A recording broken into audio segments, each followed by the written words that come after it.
सुशीला के मन में कुछ चल रहा है। तो सुदामा ने पूछा कि देवी क्या बात है, कुछ मन में तुम्हारे है, कुछ खटक रहा है क्या? सुशीला ने कहा नहीं नाथ, हमारे मन में कुछ नहीं है। सुदामा बोले फिर जमीन कुरेद रही हो, कुछ ना कुछ तो तुम्हारे मस्तिष्क में चल रहा है, मुझे बताओ क्या बात है। आज तुम्हारा चेहरा भी थोड़ा उतरा हुआ नजर आ रहा है, क्या बात है, मुझसे कहो। सुशीला कहने लगी नाथ, वही तो हिम्मत में नहीं जुटा पा रही कि मैं आपसे कुछ कहूं, हिम्मत नहीं जुटा पा रही। लेकिन नाथ आज मेरे पातिव्रत धर्म से ऊपर मेरी ममता वो बहुत आगे निकल गई है। आज ये ममता, बच्चों को देखो कैसे भूख से तड़पते हैं, अभी पानी पिला करके थपकियां देकर के सुलाया, उनको झूठ बोलना पड़ता है। हे नाथ, आलू उबल रहे हैं, आलू नहीं वो पत्थर रहते हैं।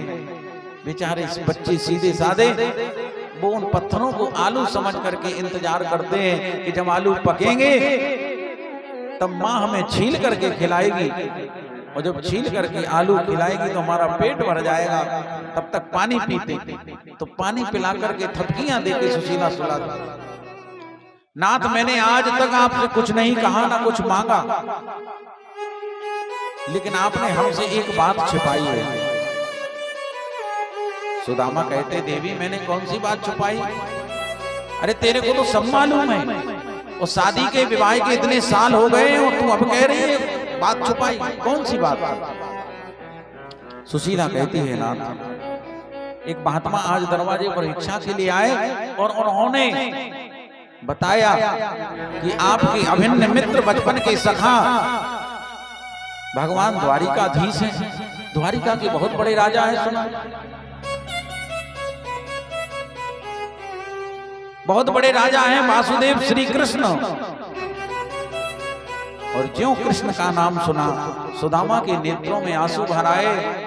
कहने लगे सुशीला, मैंने आज तक नहीं बताया, ये सच है। वो क्या बताता? हम और कृष्ण दोनों बचपन में साथ में पढ़े, साथ में खेले, साथ में रहे। सांदीपनि मुनि के आश्रम में उज्जैन में, सुना है बहुत बड़ा राजा हो गया है वो द्वारिका का, और मैं आज भी वही हूं। सुशीला, सब अपने अपने कर्मों का नतीजा होता है, जो जैसे कर्म करता है उसे वही फल भोगना पड़ता है। तो आज कर्मों के कारण कि काहू नहीं सुख दुख कर दाता, निज कृत कर्म भोग सब भ्राता। सुशीला, कोई किसी को सुख दुख नहीं देता, सब अपने कर्मों का नतीजा है। मैंने मित्र के साथ छल किया, अपने कन्हैया के साथ मैंने कपट किया, और उसी छल और कपट का प्रभाव देखो आज तक पीछा नहीं छोड़ रहा। कर्म अवश्य मेव ही भोक्तव्यम कृतम कर्म शुभाशुभम। करोड़ों जन्म भी यदि हो जाएं और आपके यदि कोई कर्म बिगड़े हुए हैं तो उनको भोगना पड़ेगा, और यदि सत्कर्म है तो उनका भी आनंद लेना पड़ेगा। कर्म को तो भोगना पड़ता है। मैंने उसके साथ छल किया। गुरु माँ ने चने दिए, हम दोनों जंगल लकड़ी काटने गए। गुरु माँ ने कहा कि इन लोग दोनों खा लेना, भूख लगे। लकड़ी काटते रहे, बहुत देर तक इकट्ठा की। पानी आ गया, वर्षा होने लगी। हम दोनों एक पेड़ के नीचे खड़े हुए। वो चल करके डाल पे ऊपर चढ़ गया पेड़ की एक कंदरा में, मैं नीचे खड़ा रहा। मुझे भूख लगी, मैंने चने निकाले, खाए। और जब चने खाए तो चने चोरी से तो कोई खा नहीं सकता, आवाज तो होगी। जैसे ही आवाज भई चने के खाने की, कन्हैया ने पूछा, अरे सुदामा मित्र क्या खा रहा है? मुझे भी भूख लग रही भैया, यार कुछ हमें भी खिला दे। सुदामा ने मन में सोचा, इतने से ही चने हैं, यदि इसको दे दूंगा तो मेरा पेट नहीं भरेगा। तो झूठ बोल दिया अरे कन्हैया मैं कुछ नहीं खा रहा, अरे पानी गिर रहा, सर्दी लग रही है इसलिए मेरे ठंड से दांत किटकिटा रहे हैं। झूठ बोला कि गुरु संग कपट, कि गुरु संग कपट मित्र संग चोरी, या होवे निर्धन या होवे कोड़ी। सुशीला, मित्र के साथ किया गया छल और गुरु के साथ किया गया कपट, ये दोनों ही दुखदाई हैं और मैंने किया इसलिए आज तक दरिद्रता भोग रहा हूं, इसमें किसी का कोई दोष नहीं है। सुशीला कहती है नाथ, अब तक जो हुआ सो हुआ। वो महात्मा कह रहे थे कि भगवान श्री कृष्ण द्वारिकाधीश बड़े कृपालु हैं, वो बड़े दयालु हैं। ब्राह्मणों के खातिर, ब्राह्मणों की रक्षा के लिए भगवान ने रण छोड़ दिया था, रणछोड़ बन गए थे भगवान ब्राह्मणों की खातिर। सबसे ज्यादा स्नेह, सबसे ज्यादा प्रेम यादव पते माधव श्री वासुदेव द्वारिकाधीश श्री कृष्ण करते हैं। इतना प्रेम करते ब्राह्मणों से। आप एक बार उनके पास चले जाओ, एक बार द्वारिका चले जाओ, अपने मित्र से मिलाओ। सुदामा कहते हैं सुशीला तो कहती तो ठीक है कि मैं उनसे मिलकर आऊं, मेरा भी मन है बहुत कि मिलूं, लेकिन कहते मित्र के यहाँ खाली हाथ नहीं जाना चाहिए। रिश्तेदारी में कभी खाली हाथ न जाओ, मंदिरों में खाली हाथ न जाओ, कथाओं में कभी खाली हाथ न जाओ, कुछ ना कुछ तो लेकर के जाओ। मैं मित्र के यहाँ जाऊंगा खाली हाथ, कुछ है ही नहीं। सुशीला कहती है नाथ तुम एक बार संकल्प लो कि हाँ जाऊंगा। आप इतना कहो कि जाऊंगा,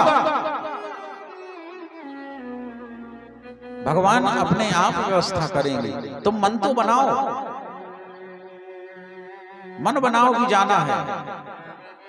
और ये सत्य है महाराज, भगवान का जब हम काम करने के लिए जाते हैं, भले ही जेब में एक रुपया भी ना हो, और यदि भगवान का काम हम करने जा रहे हैं तो भगवान सारी व्यवस्थाएं मिला देते हैं।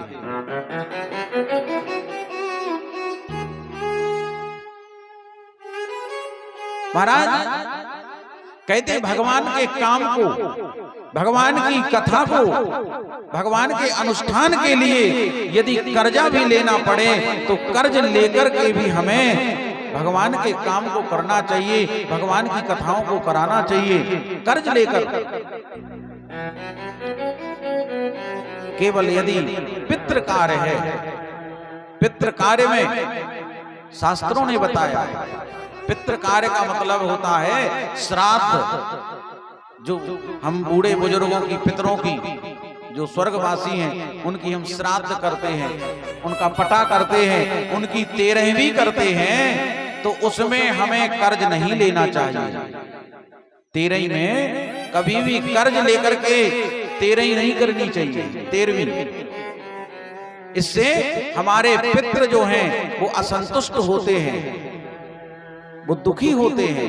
यदि हमने कर्ज लेकर के और उनका काम किया तो पितरों का, पूर्वजों का, चाहे त्रयोदशी हो, श्राद्ध हो, कभी भी कर्जा लेकर के हमें नहीं करना चाहिए।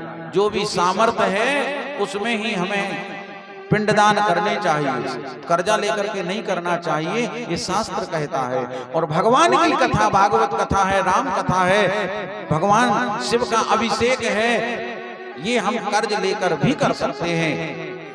भगवान इतनी कृपा करते हैं। सुदामा ने कहा देवी मन तो बहुत है। सुशीला कहती हैं तो नाथ व्यवस्था हम करेंगे, आप बस ये कहो कि जाएंगे। सुदामा कहते हाँ देवी चला जाऊंगा।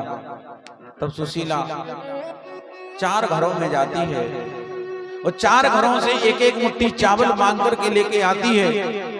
और जो साड़ी पहनी है उस साड़ी में इतने छेद हैं कि वो एक पल्लू फाड़ती है जब एक टुकड़ा साड़ी का, तो उस साड़ी के टुकड़े के 5 पल्ले बनाती है कि ऐसा ना हो कि चावल फैल जाए।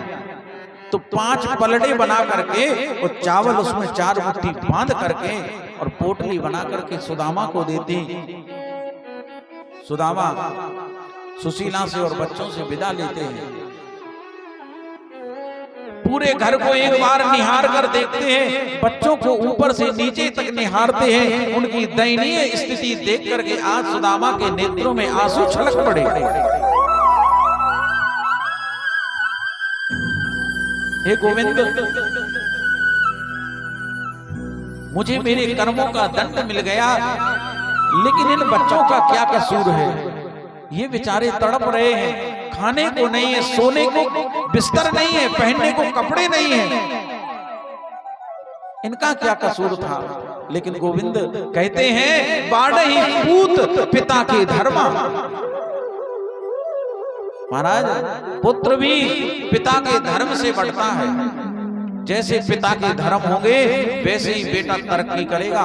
पिता यदि अधर्मी है, कुकर्मी है, तो बेटों को भोगना पड़ेगा।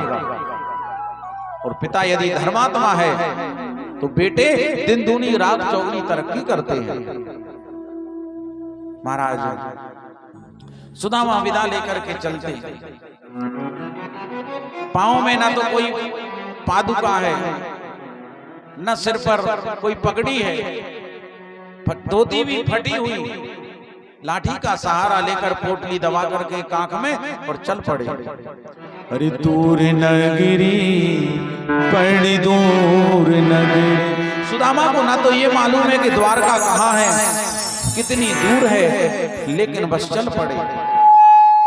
क्योंकि भगवान श्री कृष्ण अर्जुन से कहते हैं कि हे अर्जुन, कि सर्वधर्मान परित्यज्य मामेकम शरणं व्रज, अहं त्वां सर्व पापेभ्यो मोक्षयिष्यामि मा शुचः। अर्जुन से कहते हैं, अर्जुन तू पग चल 1, मैं चलूं पग 60। तुम एक बार मेरे लिए चलो, एक पग रखो, हम 60 कदम दौड़ करके तुम्हें लेने आएंगे। भगवान को सबकी फिक्र है, सबकी याद है। निकल पड़े सुदामा। अरे दूर नगरी, बड़ी दूर नगरी, हाँ दूर नगरी, बड़ी दूर नगरी,